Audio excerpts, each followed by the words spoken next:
Le vamos a ofrecer la palabra al secretario para la cuenta.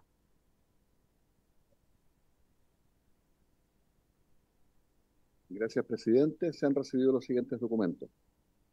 En primer lugar, un proyecto de ley iniciado en moción de los diputados señores Bugueño y Palma, que modifica la ley número 19.300 para someter al sistema de evaluación de impacto ambiental la extracción artesanal de arios y el uso de explosivos, correspondiente al boletín número 17.733-12. Luego, un oficio del subsecretario subrogante del Medio Ambiente, mediante el cual responde a uno de la comisión e informa sobre la situación que afecta el bienestar y salud de los habitantes de la comuna de Los Ángeles, en la provincia del Biobío, debido a la presencia de plaga de moscas en la zona. Otro oficio del subsecretario subrogante del Medio Ambiente, mediante el cual responde a uno de esta comisión, e informa sobre el estado del proceso de declaración del Parque Nacional Tal u otro instrumento jurídico o medida de conservación del mismo a fin de proteger el patrimonio natural y cultural de la zona. Luego un oficio también del subsecretario del Medio Ambiente, subrogante, mediante el cual responde a otro de esta comisión e informa sobre el carácter y legalidad de los trabajos que se realizan actualmente en el yacimiento de Puzolana Popeta, propiedad de la minera Teno S.A. Cementos Biobío, ubicada en la comuna de Melipilla. Oficios también del subsecretario subrogante del Medio Ambiente, mediante el cual responde uno de la comisión e informa sobre la denuncia realizada por la Coordinadora Socioambiental Biobío respecto al incendio que se produjo en un aerogenerador en el Fundo Buenos Aires. Varios oficios más también del subsecretario del Medio Ambiente, mediante el cual responden a uno de esta comisión e informan sobre la situación que afecta a vecinos del sector de Junquillo, en la comuna de San Carlos, debido a la contaminación generada por la presencia de una avícola en el sector. También otro oficio del subsecretario del Medio Ambiente, mediante el cual responde uno de la comisión, informa sobre si se encuentra contemplada la adquisición de vacunas en contra de la mixomatosis, con el objeto de proteger la salud de los conejos y liebres. Un oficio también de la Superintendenta del Medio Ambiente, mediante el cual responde a otra de esta comisión, e informa sobre el número de plantas eólicas instaladas a nivel nacional, especialmente en la región del Biobío, y cuántos proyectos se encuentran en tramitación para ser materializados. Un oficio del Director Nacional del Servicio Agrícola y Ganadero, mediante el cual responde uno de esta comisión, e informa sobre si se encuentra contemplada la adquisición de vacunas en contra de la mixomatosis, con el objeto de proteger la salud de los conejos y liebres y consecuentemente de la salud humana. Un oficio también del subsecretario subrogante del Medio Ambiente, mediante el cual remite información referida a las glosas número 4 y 6 en cumplimiento a la ley de presupuestos de este año. Otro oficio del director ejecutivo de CONAF, mediante el cual remite información referida a la glosa número 4, también referida a la ley de presupuestos de este año. En el mismo tenor, otro oficio del Ministerio de Transporte y Telecomunicaciones, en el cual remiten información sobre la glosa número 6 de la ley de presupuesto. Otro oficio del subsecretario del Medio Ambiente, mediante el cual remiten también información sobre glosas presupuestarias en cumplimiento de la ley de presupuestos 2025. Otro oficio del subsecretario del Medio Ambiente, mediante el cual también remite información sobre otras glosas presupuestarias en cumplimiento de la ley de presupuesto. Oficios del Servicio de Biodiversidad y Áreas Protegidas, mediante el cual remiten también información relativa a glosas presupuestarias de la ley de presupuestos de este año. Una solicitud también de la diputada Viviana Delgado, a fin de recibir a representantes de vecinos de condominios Jardines de Vespucio, de la comuna de Pudahuel, para exponer sobre el grave incumplimiento ambiental por la operación del aeropuerto Arturo Merino Benítez y sus impactos críticos en las comunidades de Pudahuel. Un documento con una solicitud de reconocimiento formal, político y social de la cooperativa de trabajadores recicladores de base Verte Limpio, integrada por hombres y mujeres que por más de 40 años han ejercido una labor fundamental para la sociedad y el medio ambiente, el reciclaje y recuperación de residuos en el vertedero del Molle. Una comunicación de la Fundación Protege los Molles, organización comprometida con la defensa ambiental y social en la región de Valparaíso, mediante la cual solicitan apoyo y respaldo en una situación que afecta directamente el derecho a la participación ciudadana y la integridad ambiental en la comuna de La Ligua, respecto a la declaración de impacto ambiental del proyecto Parque Fotovoltaico Los Volves. Además, solicitan que se oficie a las autoridades pertinentes, según detallen en el documento que se adjunta. Una comunicación, por último, de la organización ciudadana Escazú Ahora, mediante el cual adjunta un informe de autoridad propia en el que se analiza el trabajo desarrollado por el Ejecutivo para dar protección a las y los defensores ambientales a más de 3 años de la adhesión de Chile al Acuerdo de Escazú. El informe da cuenta de un avance del 15% en la implementación de medidas concretas para abordar este aspecto fundamental del tratado. Eso es todo, presidente. Perdón. Un pareo también, como ha hecho entre los diputados Hugo Rey y perdón, un pareo que se nos ha hecho llegar entre el diputado Hugo Rey y la diputada doña Marisela Santiago. Muchas gracias, señor secretario. Se ofrece la palabra sobre la cuenta. ¿Hay palabras sobre la cuenta? Cerrada la cuenta. Ofrezco la palabra en puntos varios. No hay palabras en puntos varios. Por lo tanto, vamos a La- Esta sesión estaba citada para continuar la discusión del proyecto de ley que modifica la ley 21.020 con el objeto de establecer mecanismos para el control de animales de compañía en situación de libre deambular. Los boletines refundidos son el 17.180-12 y 16.921-12. Para esta sesión ha sido invitada la señora Camila Fernanda Humada de Fundación APLA, que participa junto a la señora Sabina Emilia Bravo Rebolledo y a don Benjamín Mujica Sáenz, no sé si están presentes en la sala, y doña Tania Araceli Sepúlveda de la Fundación Perrita Oveja, que participa de manera telemática. Y le vamos a ofrecer la palabra en primer lugar a doña Camila.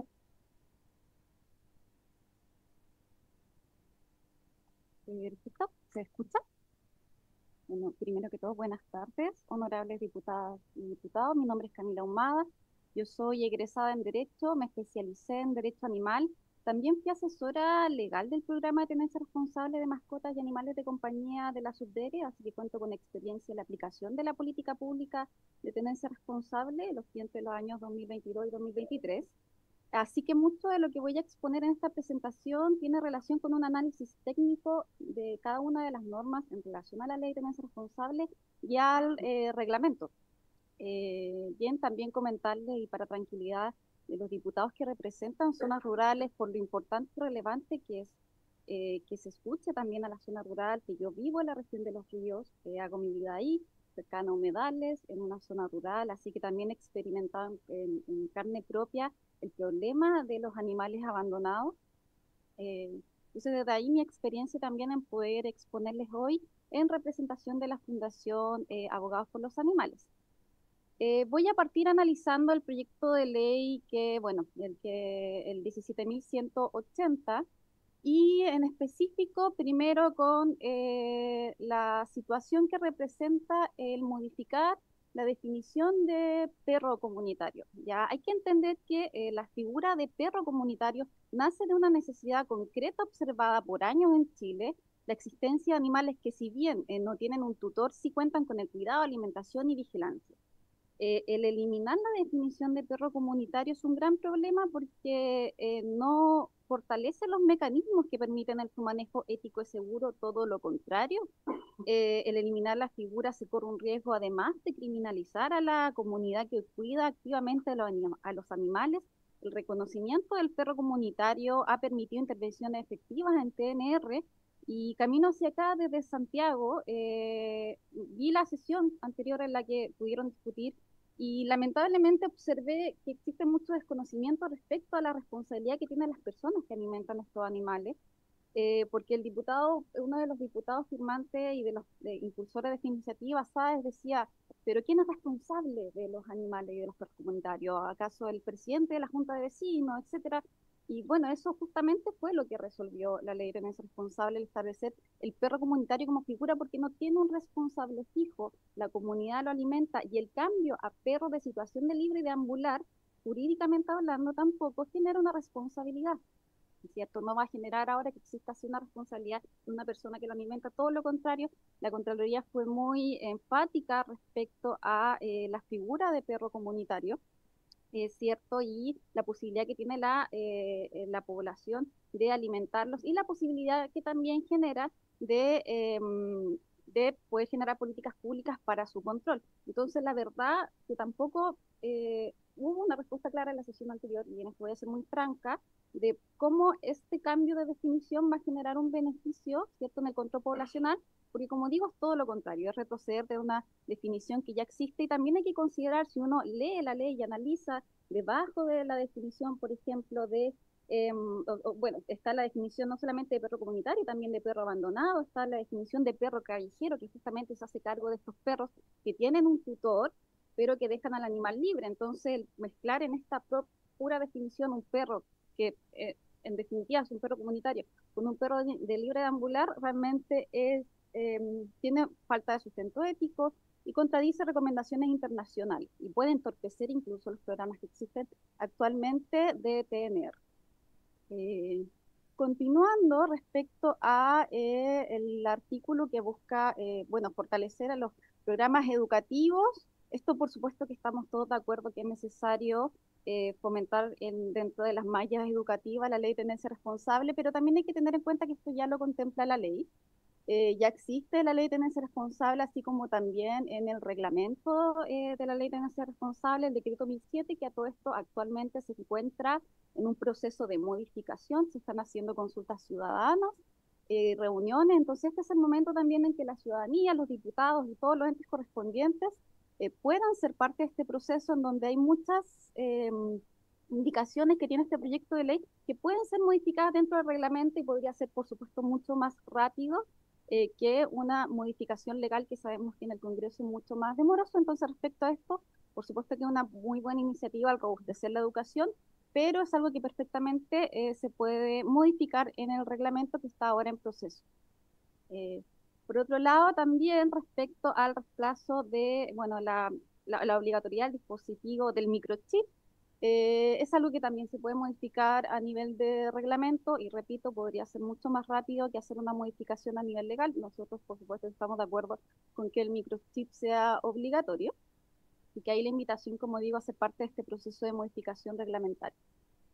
En cuanto a el establecer que, claro, estos perros de libre deambular que buscan modificar en la definición de perro comunitario, que el hecho de un animal con dueño sea de libre deambular y esto sea considerado como abandono, la verdad entorpecería lo que ya existe, porque actualmente la ley tenés responsable cuando un tutor no cumple con su obligación, es una infracción a la norma que es de competencia de las municipalidades fiscalizar y es de competencia del juzgado de policía local las multas correspondientes.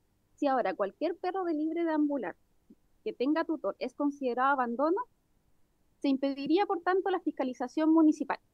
¿Qué sucede si se impide la fiscalización municipal? Que pasaría entonces a ser de competencia de los tribunales penales.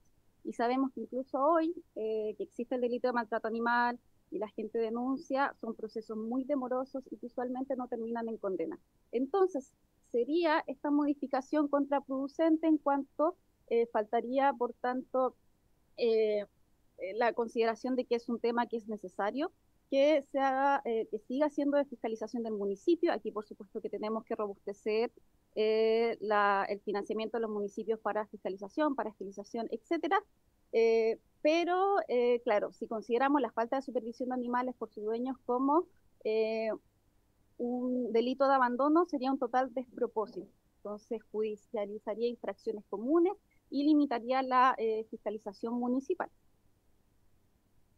A continuación, respecto a la excepción de que en caso de que esta persona, ¿cierto? En el caso anterior, de que tiene un animal de libre de ambular y que sea considerado abandono, que pueda no ser sancionada en caso de que acredite que su mascota está perdida, porque en el Registro Nacional de Mascotas y Animales de Compañía uno puede declarar a su animal como extraviado. Es problemático, pues cualquier persona podría abandonar un animal y luego reportar su pérdida. Entonces, esta disposición crearía una presunción legal en favor del que abandona, sacando provecho, por supuesto, de su propio dolo, y pasa a ser al revés la carga de la prueba. Es evidente que quien prueba o acredita un extravío de una mascota ante un tribunal no podría ser condenado por abandono. Actualmente, como comenté, en caso de un abandono, o sea, en caso de una pérdida o extravío de un animal o un robo de un animal, se puede dar se puede declarar en el Registro Nacional de Mascotas y así una persona si encuentra un animal extraviado y puede llevarlo a una veterinaria para que le lean el microchip, podría ver en el registro que está extraviado. Entonces sería contraproducente, pues se genera una presunción legal en favor de quien abandona, pero aquí también para ser propositivo, una idea podría ser en realidad sancionar el que no reporte el extravío de un animal, ya en la plataforma. Si ese animal es encontrado, por supuesto, por un carabinero, fiscalizador municipal. En cuanto a el, en caso de que un ejemplar canino y felino no tuviese un marcaje correspondiente con microchip y la sanción correspondiente, mencionar que la ley de tenencia responsable ya establece un marco sancionatorio de 1 a 30 UTM y este artículo busca cambiarlo por un marco sancionatorio de 1 a 5 UTM. Entonces, finalmente estaríamos retrocediendo en lo que ya existe en la normativa. Entonces, por eso también es importante al legislar tener una claridad de cómo ya está funcionando la normativa existente y los reglamentos. Y a continuación, en cuanto a el artículo que busca que cualquier ejemplar canino o felino que cause lesiones o diera muerte a un animal de ganado, y la responsabilidad legal de quien es dueño de ese animal, que por supuesto que es muy importante, que respondan legalmente quienes son dueños de los animales que causen daño tanto a la ganadería como a la fauna silvestre. Eh, es las multas son un tanto desproporcionadas y también existen ciertas dudas. Respecto a la indemnización, ¿consideran que van a cubrir los gastos veterinarios derivados de la lesión del animal o solo se considera el valor de ganado muerto? Es importante también considerar que en términos jurídicos el monto debiera ser fijado por un tribunal, ya que es lo que sucede en general cuando se ven procesos de indemnización. Eh, en casos de procesos de indemnización por responsabilidad civil. Entonces, aquí existe por parte de nosotros un cuestionamiento de su efectividad, pues por un lado no existe evidencia que aumentar las penas al nivel desproporcionado que menciona este artículo significaría efectivamente cumplimiento de la ley, y por otro lado, como digo, no se considera todo el escenario en general respecto a los gastos veterinarios aparejados, o cómo se va a considerar el monto final que debiese ser, como digo, establecido de acuerdo al tribunal. Entonces también creemos que es un artículo que debería reformularse. Respecto al segundo proyecto de ley, parte de los proyectos que se espera refundir, acá vemos un problema importante que fue mencionado también en la sesión anterior por la organización que vino, y es que este límite rígido, si bien en el ideal claramente una persona no debería acopiar una gran cantidad de animales si no tiene el espacio suficiente, impone un límite rígido que no considera variantes claves como bienestar animal, condiciones sanitarias de seguridad, los cuales son los verdaderos indicadores de la tenencia responsable. En el contexto actual de Chile tenemos 7 millones de perros, 3 millones de gatos, en su mayoría son obtenidos por adopción de animales abandonados. Entonces, si se establece este límite, sería regresivo, porque ¿qué harían las personas si tienen más de 8 animales cuando una gran cantidad de personas tiene más de 8 animales? Claramente terminaría siendo contraproducente con lo que busca la norma y terminaría fomentando el abandono. Entonces, no es materia que en este momento, en la situación actual en que está el país, sea apropiado legislar. Hace años también cuando el Ministerio de Salud lanzó los primeros reglamentos sanitarios respecto a la ley de responsable, también se buscaba implementar un límite de animales, también hubo una polémica en ese momento y terminaron bajando ese reglamento. Entonces es muy importante saber que esto ya se discutió y que ya se entendió que este límite rígido no es apropiado a la situación actual.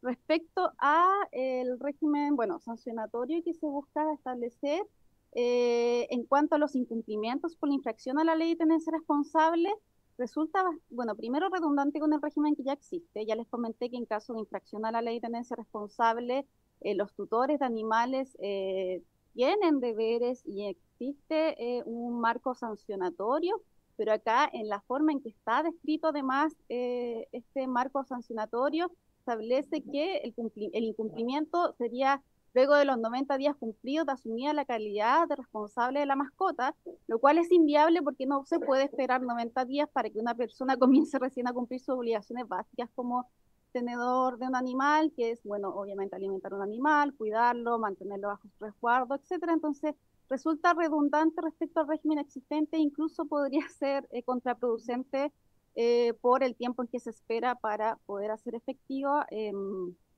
esta fiscalización y el pago de la sanción.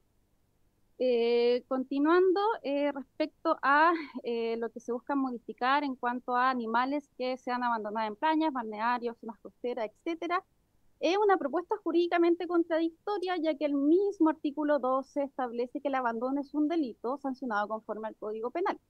Entonces no corresponde además establecerlo como una infracción administrativa con multa municipal, pues esto genera inseguridad jurídica y duplicidad normativa. Además, la sanción que se plantea en este artículo de inhabilitación perpetua para la tenencia de animales requiere un proceso judicial fundado, no basta con una infracción administrativa. Entonces, esta disposición, tal como está redactada, confunde competencias administrativas y penales. Entonces, la observación acá que podemos hacer, que debería ser reformulada, Y respecto a, bueno, la prohibición que también se plantea del ingreso de mascotas, animales de compañía, a lugares señalados en el inciso anterior, sin corrida, etcétera. Eh, Podemos mencionar que, claro, mientras el inciso anterior tipifica el abandono de animales en estas zonas protegidas o de alto valor biológico, el inciso final equipara la falta de correa con una tentativa de maltrato animal que sería el abandono. Entonces, de nuevo nos encontramos, bueno, con una desproporción y en rigor debería existir un tratamiento diferenciado entre playas, balnearios y áreas protegidas, ¿ya? Que sí, por supuesto que se mencionan la ley de tenencia responsable y las zonas declaradas con conservación de interés. Entonces también la redacción de esta norma es desproporcionada y también necesita tener una modificación. Y no todo lo que voy a decir del proyecto de ley es crítico, también tiene cosas positivas, por supuesto. En cuanto a la propuesta de, bueno, el incumplimiento de condiciones de bienestar, específicamente es la modificación tiene relación con lugares en donde existe espectáculo de animales, resulta acertada, aunque sujeto a evaluación porque transfiere desde el SAC hacia los municipios la fiscalización de locales dedicados a venta, crianza, adquisición de mascotas, entonces puede servir para fortalecer la fiscalización municipal, pero de todas formas habría que analizar la precisión de su implementación. Y en cuanto a, bueno, las multas, el derivarlas o sea, que tengan una especial fin de campaña de rescate, esterilización, adopción de animales, por supuesto que estamos todos de acuerdo y sería recomendable para mejorar el uso de recursos, porque sí o sí la ley establece que cualquier multa respecto a tenencia responsable tiene que ir al municipio directamente a tenencia responsable, pero muchas veces los municipios o no tienen conocimiento de esto, hay por supuesto que uno puede ir a la Contraloría y hacer la denuncia correspondiente, o no, o estos dineros por las multas no son necesariamente derivados a programas eficientes de fiscalización, de esterilización, etcétera, entonces nos ayudaría por supuesto a mejorar el uso de recursos. Y bueno, quería de todas formas, aprovechando esta instancia y considerando que este proyecto de ley tiene como foco la fauna silvestre, eh, comentar muy rápidamente lo importante que es hacer un mea culpa. Yo como animalista siempre he dicho que desde el movimiento animalista estamos al debe con la fauna silvestre en nuestros discursos. En general siempre hablamos de la protección de los animales de compañía, de la protección de los animales explotados en la industria de alimentación, pero seamos honestos, no nos pasa solo a nosotros. Cuando se trata de protección a la fauna silvestre, si es que no se habla de perros, tampoco está presente necesariamente en el discurso legislativo. ¿Y qué ejemplos puedo dar sobre esto? La industria del salmón no solo contamina ecosistemas acuáticos, afecta directamente a especies como el huillín, delfín chileno, el pingüino de Magallanes. La industria del salmón también impacta a peces nativos y endémicos de agua dulce, que puede que uno en la visión que tenga directa de ellos no se va a ver tan adorable como un pudú o un huemul, que dan ganas de protegerlo porque son bellísimos, pero estos animales afectados por la salmonicultura también es fauna silvestre que necesita protección. Entonces, todos estos animales están siendo impactados por una industria que lamentablemente sigue promoviéndose por parte del Ejecutivo, defendiéndose también es normativa. La ganadería extensiva también desplaza especies como el guanaco, el zorro cumpeo, el gato colo-colo, facilita la transmisión de enfermedades entre el ganado y los animales silvestres, altera gravemente los ecosistemas. Cuando se aprueban leyes como la ley de perensología, también se afecta a la fauna silvestre cuando se debilitan herramientas claves para prevenir daños ambientales. Y peor aún, en la forma en que funciona actualmente los procesos de evaluación ambiental de fauna silvestre. ¿De dónde sale la información que tenemos y que se levanta sobre la fauna silvestre en Chile? De los propios titulares de proyectos que están ahora en evaluación ambiental, no del Estado, porque no existe una institucionalidad robusta para poder levantar esta información, ni una estrategia como país para saber en qué estado de conservación están estas especies. Entonces, ¿por qué lo menciono esto? Porque claro que hay que legislar para controlar la población de perros, que afectan a los ecosistemas, que afectan a la ganadería, que afectan a las personas. Yo les dije, yo vivo en zona rural, me ha pasado que caminando desde los 100 metros en pleno campo, que tengo que llegar a mi cabaña, me he visto con perros que temo que me vayan a atacar, entonces es algo que vivo día a día, pero no son solo los perros los que afectan a la fauna silvestre y eso es súper importante también ponerlo en la palestra para conversar. Si vamos a hablar en serio de proteger a los animales y a la fauna silvestre, tiene que ser una conversación mucho más amplia. este proyecto que estamos hoy discutiendo, así como el proyecto de ley No Me Abandones, necesita modificaciones, necesita recursos, necesita intervención del Ejecutivo y necesitan también que dentro de la discusión se entienda la realidad de la aplicación de las políticas públicas y la normativa jurídica que exista y que todas las modificaciones sean también en armonía con estas leyes que ya tenemos y reglamentos. Muchas gracias. Muchas gracias, señora Camila, por su exposición y le vamos a ofrecer la palabra a doña Tania Sepúlveda, que está conectada por Zoom. Doña Tania, ¿nos escucha?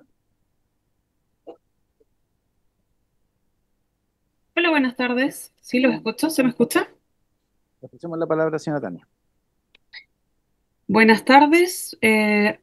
Junto con saludar a todos los presentes, agradezco la invitación y me presento. Mi nombre es Tania Sepúlveda García, fundadora de la Fundación Perrita Oveja, entidad encargada del cuidado, protección y rescate animal en la región del Biobío.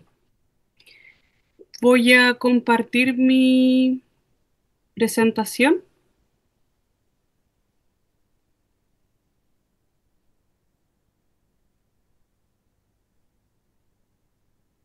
¿Se puede ver, verdad? Sí, se ve perfecto. Muchas gracias. Eh, bueno, al respecto, hoy voy a hablar sobre el proyecto de ley que modifica la ley 21.020 de los boletines 17.180-12 y 16.921-12. Respecto del boletín 17.180-12, el que busca establecer mecanismos para el control de animales de compañía en situación de libre deambular, respecto al que agregue un nuevo inciso al artículo 8. Respecto a los programas educativos, quisiera hacer mención de que aquellos ya se contemplan en la ley actual, y en esta ley se encomienda al Ministerio de Educación en incluir en los programas de educación la tenencia responsable. Respecto de la modificación del inciso tercero, respecto del microchip, encuentro que es una medida positiva que se debería mantener, pero sí me gustaría que se pudiera reforzar dicha medida con la inscripción inmediata por parte del profesional que coloca el chip en cada uno de los animales.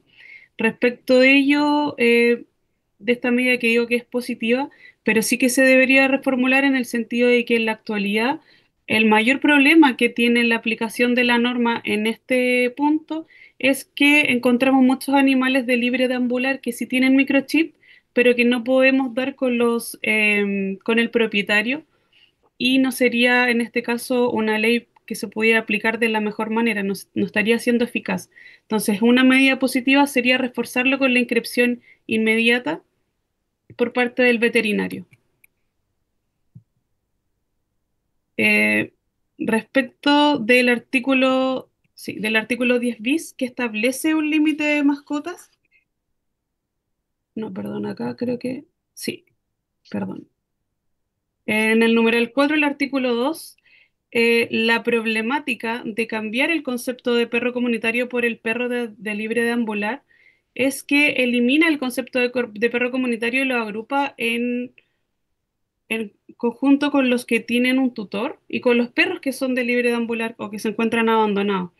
Sería un concepto inexacto, como digo, ya que agruparía a perros con tutor y perros de libre deambular y no se entiende el fondo, además de ser una medida regresiva. ¿Por qué? Porque el perro comunitario es un hecho actual y un hecho real en nuestro país y no podemos desconocer esta realidad.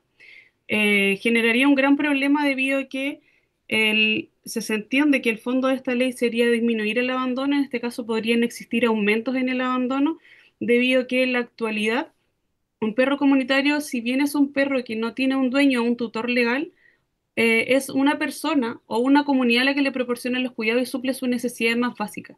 El eliminarlo como perro comunitario podría de cierta forma eliminar a este grupo de personas o esta persona que se preocupa de estos cuidados y de sus necesidades básicas, generando problemas, además del aumento de camadas, en problemas sanitarios, ya que este grupo de personas o de la persona que se preocupa de este perro comunitario le proporciona las necesidades más básicas, entre ellos es la alimentación, pero también le proporcionan los elementos más básicos de la tenencia responsable, que es la esterilización, que en este caso ayuda a disminuir la población y muchas veces en la realidad vista por nosotros como fundación es que los perros comunitarios no siempre son eternamente comunitarios, sino que pasan por un proceso en el cual son comunitarios mientras esta misma comunidad o tutor se preocupa de buscarle un hogar definitivo. Entonces, no se entiende cuál es el fondo de modificar este concepto y, vuelvo a insistir, sería regresivo y no debería eliminarse. Dentro del mismo boletín 17.180-12, eh, tenemos, no, nos volvemos perdón, vamos al boletín 16.921-12, el proyecto de ley que busca aumentar las penas frente al abandono de animales y establecer medidas para reducir el número de animales abandonados. Respecto de esto, sería importante definir la población concentrada para evitar ambigüedades y para ello también evitar arbitrariedades, ya que es muy importante para poder establecer un límite de mascotas, poder entender y distinguir las diferencias que existen entre las áreas urbanas y en las áreas rurales, entendiendo que cada una tiene realidades distintas. Si nos vamos a nuestra realidad actual, en las áreas urbanas muchas veces el número de mascotas es inferior al que podemos encontrar en las áreas, en las áreas urbanas, siendo estas muchas veces más pequeñas, pero sí poseen mayor número de mascotas. Que exista este límite de mascotas el cual limita a 3 mascotas en hogares inferior o igual a 100 metros cuadrados, además de ser una medida arbitraria, es desconocer una realidad en Chile, ya que en muchas familias de Chile se tienen más de 3 mascotas en hogares inferiores o iguales a 100 metros cuadrados. También cabe preguntarnos qué va a suceder con las familias que viven en hogares inferiores a 100 metros cuadrados o que excedan este límite de mascotas. ¿Qué va a suceder en este caso? ¿Va a ser una medida expropiatoria? ¿Qué va a pasar con estos animales?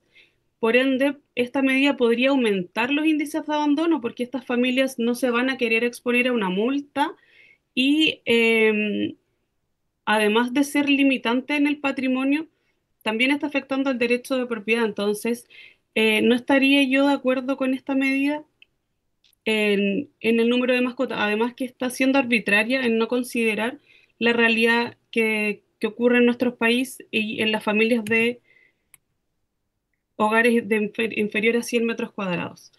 El artículo 12 bis respecto de la esterilización, si bien es una medida positiva, me gustaría que se pudiera reforzar en cuanto al tiempo en la cual se establece esta esterilización, debido a que deja una brecha de tiempo en el cual se permite que estos animales se reproduzcan antes de ser esterilizados, lo que podría conllevar a a un abandono de camadas, venta de comercio ilegal en el caso de las personas que buscan generar un lucro con los animales de alguna raza, y con esto sería un aumento de animales de libre deambular.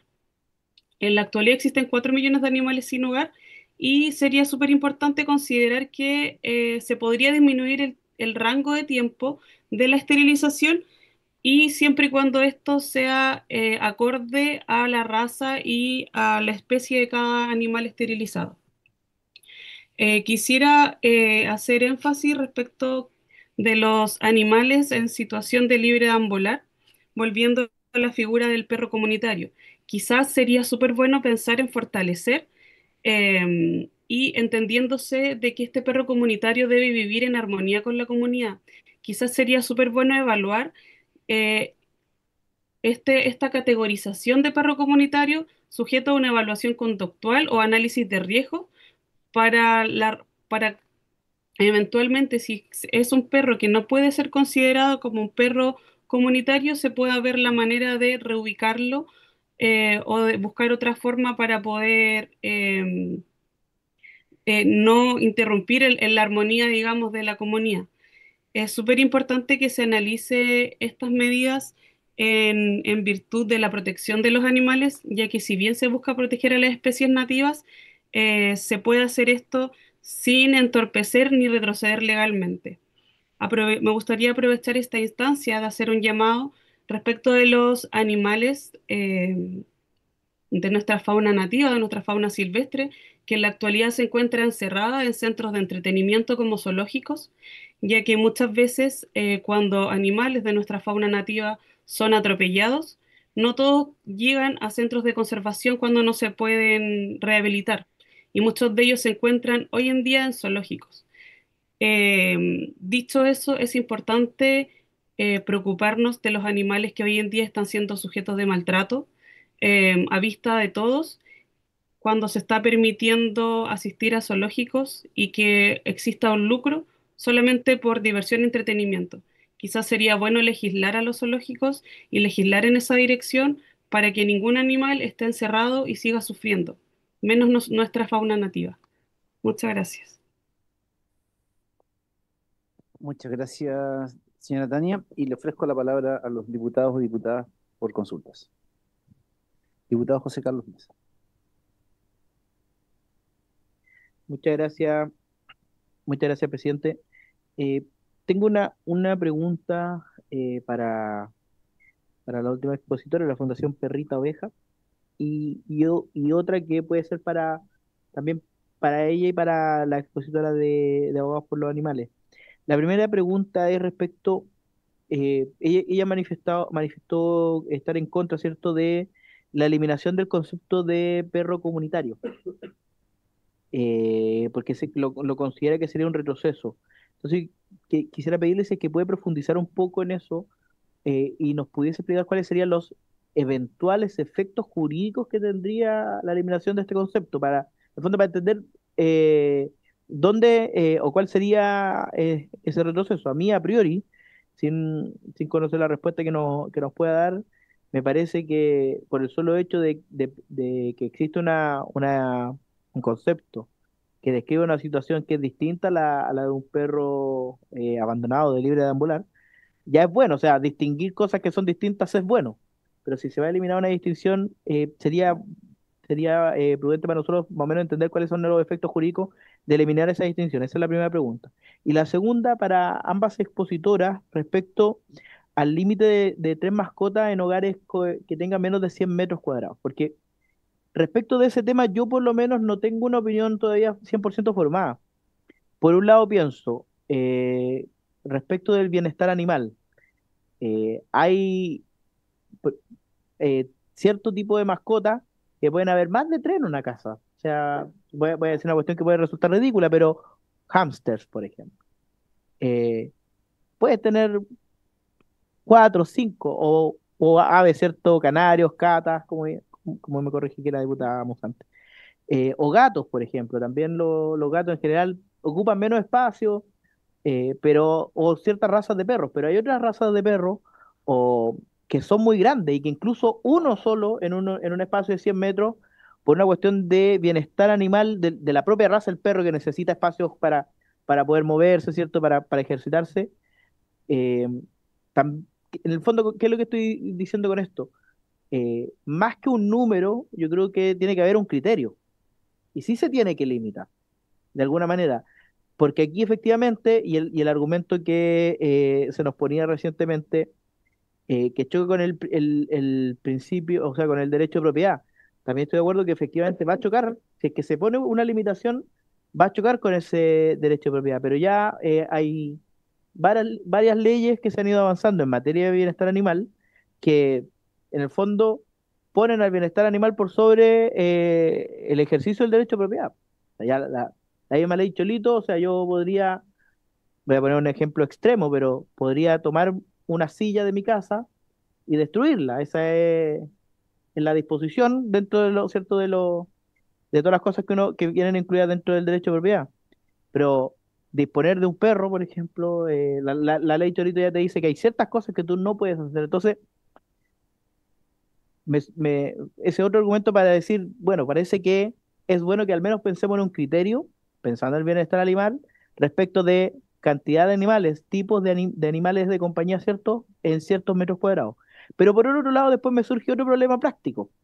Por ejemplo, si nos quedamos con esta regla de los tres animales por 100 metros cuadrados, y yo tengo una gata, yo tengo tres gatos, tengo un gato y dos gatas, están todos esterilizados afortunadamente, pero si no estuviera esterilizada una de estas gatas y un gato de un vecino, que siempre se pasan de una casa para otra, ¿cierto?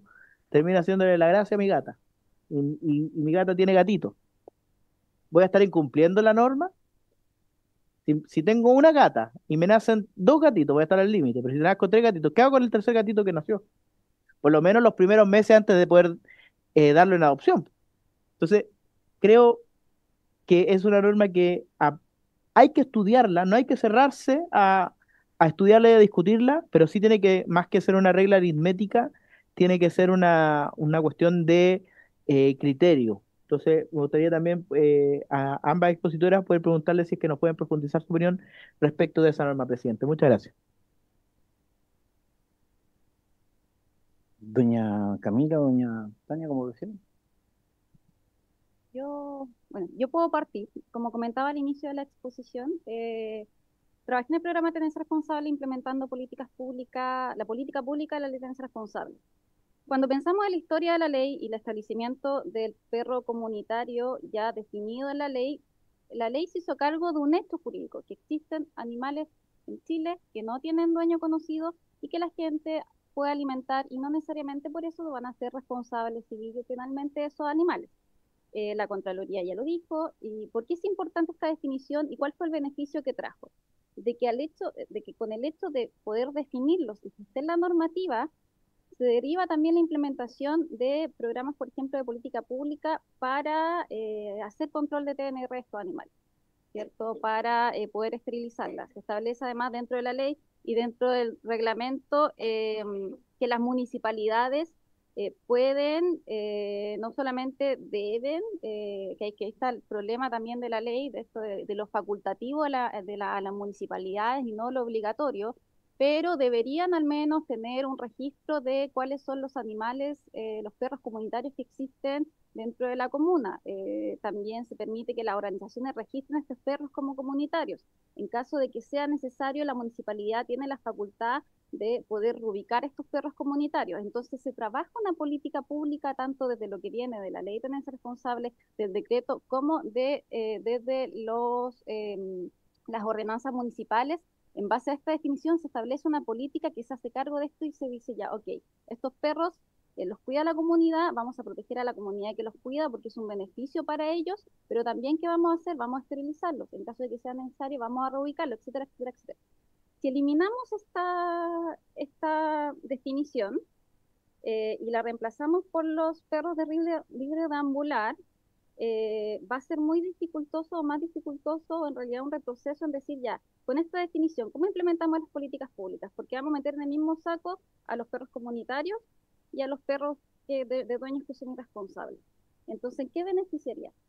En nada, no beneficia en nada. La definición actual es un hecho jurídico que existe, pero además de eso nos sirve para la implementación de políticas públicas y eso es súper importante que lo consideremos al momento de legislar y muchos de los problemas que mencioné de la forma en que está redactada la ley tienen que ver también con esto, en cómo se implementa y cómo está establecido los reglamentos. Entonces, el cambio en esta definición no es ningún avance en ningún sentido, ni tampoco nos facilita la política pública de control ética de este tipo de animales, e incluso más, puede existir con esto un retroceso en cuanto a la comunidad que alimenta a estos animales, que van a empezar ahora quizás a tener miedo a una criminalidad de la comunidad en cuanto a el cuidado que puede tener de estos animales. Entonces, en realidad, realmente, y tampoco siento que se haya respondido a esta pregunta en la sesión anterior, ¿en qué beneficia el modificar la definición de perro comunitario o perro deambular? No hay una explicación. Entonces sí sería un retroceso. Ahora, si analizamos la ley y vemos el resto de definiciones que existe, por ejemplo, ¿por qué no se modifica la definición de perro callejero, que es aquel cuyo dueño no hace una tenencia responsable y es mantenido en el espacio público durante todo el día o gran parte de él sin control directo? Entonces ahí vamos a tratar específicamente el problema que se busca, que son los dueños de perros que dejan a los animales sueltos, no se hacen responsables, pero estos perros no son comunitarios, sino que son perros con dueños. Entonces a eso nos referimos, no hay explicación de por qué sería mejor modificar esto. Y respecto al límite de animales por persona, en este momento no existe en la normativa un límite de animales por tutor o por espacio. Sería ideal que en la práctica esto se dé, porque claramente tener un gran acopio de animales, como mencioné en la presentación, puede ser contrario a su bienestar, aunque aquí, claro, tenemos la distinción del tamaño de los animales, pero implementar una norma así, de limitar en este momento, por la situación que tenemos en Chile, de la cantidad de animales que existen, sería totalmente contraproducente limitar la cantidad de perros y gatos por persona, porque ¿qué harían las personas cuando se apruebe una ley así? Abandonaría a todos los animales que superen el número que está establecido actualmente. Entonces, ese tipo de criterio hay que analizarlo con la realidad nacional actual y también de acuerdo a el bienestar animal y con todos estos criterios que también menciona el diputado, por supuesto del tamaño, muy distinto tener hámster, a tener gato, a tener perro, entonces establecer una norma en la forma en que está aquí descrita no hace sentido a esta lógica o a este análisis que hay que hacer detrás del bienestar animal y de la situación actual de las personas que tienen animales de compañía en Chile. Doña Tania, si quiere hacer uso de la palabra. Buenas tardes. Respecto a la primera pregunta de los perritos comunitarios, reitero, no se entiende cuál es el fondo de modificar, digamos, ese concepto y se desconoce la realidad. En cuanto a términos prácticos, eh, acá lo que este boletín, lo que esta modificación de la ley busca es eliminar los animales en situación de libre deambular.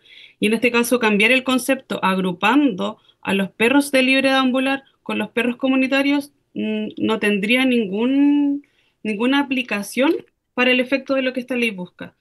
Eh, ¿Y por qué digo que es regresivo? Porque en la actualidad, como bien ya se ha comentado, la Contraloría respalda el perro comunitario y en la actualidad existen programas para su protección y para la aplicación de las normas de tenencia responsable, ya sea por parte de los municipios como por parte de la comunidad. En la actualidad existen personas y comunidades a cargo de animales que trabajan codo a codo con el municipio para disminuir el aumento de animales en situación de abandono, trabajando en primera instancia con los perritos comunitarios a quienes esterilizan y hacen un control sanitario. Si se desconoce este perro comunitario y pasa a ser de libre deambular, de esta forma vendrían también a desaparecer estos tutores temporales o comunidad que se preocupa de estos animales, aumentando de esta manera el abandono y no siendo eficaz esta aplicación por parte del municipio, porque como bien digo, tanto en las agrupaciones como las comunidades y los tutores temporales de los perros comunitarios son quienes trabajan y quienes sirven de conexión con el municipio para que ellos puedan aplicar correctamente como un actor clave, como los mandata la ley, para poder aplicar las medidas de disminución de abandono. En este caso, eliminar al perro comunitario, lo va a agrupar con un perro que si bien tiene tutor, este no está identificado o simplemente se encuentra libre de ambular. Yo quisiera que, de cierta forma, si se quisiera legislar sobre el perro comunitario o se pudiera hacer alguna diferenciación, sería clave que se pudiera tal vez crear políticas para poder decidir si el perro sirve, o sea, no si el perro sirve, pero si el perro puede o no puede ser comunitario, entendiendo de que tiene que haber una armonía con la comunidad y tiene que convivir de forma armónica con la comunidad.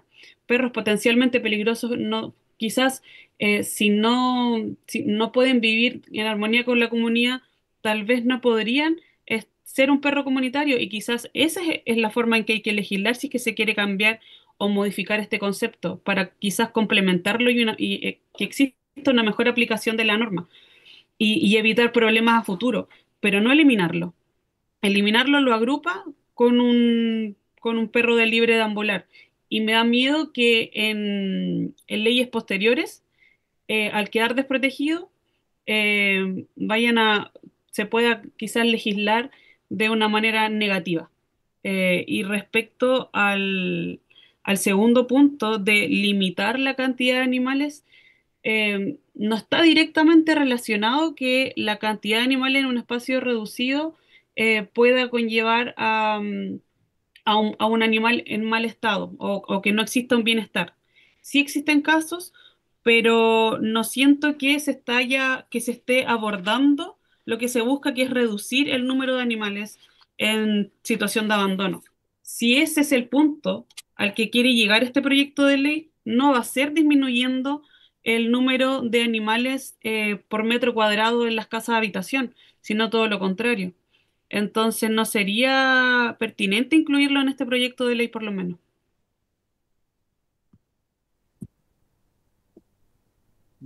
Tiene la palabra la diputada Camila.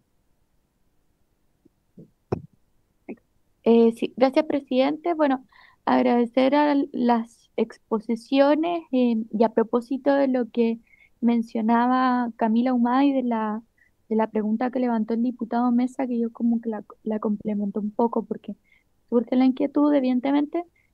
Efectivamente, yo creo que ese no es el objeto de este proyecto de ley y me parece que ese tipo de situaciones podrían quedar quizás mejor reguladas en reglamento o podría especificarse a propósito de lo que entendemos más allá clásico de animales de compañía, que tradicionalmente se entiende solamente como gatos o perros, pero creo que es una situación que se puede tratar de manera aparte, no necesariamente en el proyecto.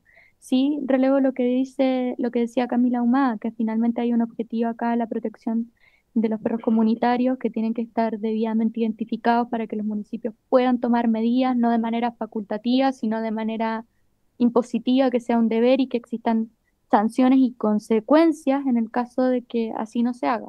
Eso, presidente. Gracias, diputada Monsanto. ¿Algo más tiene la palabra? Bueno, le vamos a agradecer a doña Camila y a doña Tania por habernos acompañado en esta exposición y quisiera ofrecer la palabra al secretario porque este proyecto está refundido, son mociones distintas y por lo tanto la propuesta es que, ya que hemos escuchado, yo creo, opiniones suficientes, no hay más propuestas de invitados, mi intención es votarlo pronto, pero tenemos que tener un texto sobre el cual los parlamentarios puedan formar su opinión, así que le voy a ofrecer la palabra al secretario para dichos fines. Gracias, presidente. Como le comenté antes de la sesión, este es un proyecto que ya fue refundido y sobre el cual los diputados autores, el diputado Sáez, la diputada Veloso, a través de sus asesores, presentaron un texto base sobre el cual se podría pronunciar la comisión para votarlo en general. Un texto ya que al ser proyectos distintos hay que refundirlo y, como les decía, tener un texto sobre el cual pronunciarse. Este texto lo tenemos acá, se lo podremos enviar también por correo electrónico para que ustedes lo conozcan y puedan, digamos, formarse una idea y eventualmente ver qué decisión toman respecto a una votación en general. Si que podríamos quizás enviárselo y estar con una sesión posterior de pronunciamiento sobre este tema para ver si lo quieren utilizar como texto base y después ver si lo van a hacer así, si aprueban o rechazan en general. Para dicho efecto, les voy a proponer que el secretario nos pueda enviar a la brevedad el texto y de aquí al viernes podamos decidir si están de acuerdo con este texto base, de manera tal de que lo podamos resolver y poner en votación derechamente en la medida que la tabla lo permita. ¿Estaremos de acuerdo? Bueno, por haberse cumplido el objeto de la sesión, esta se levanta.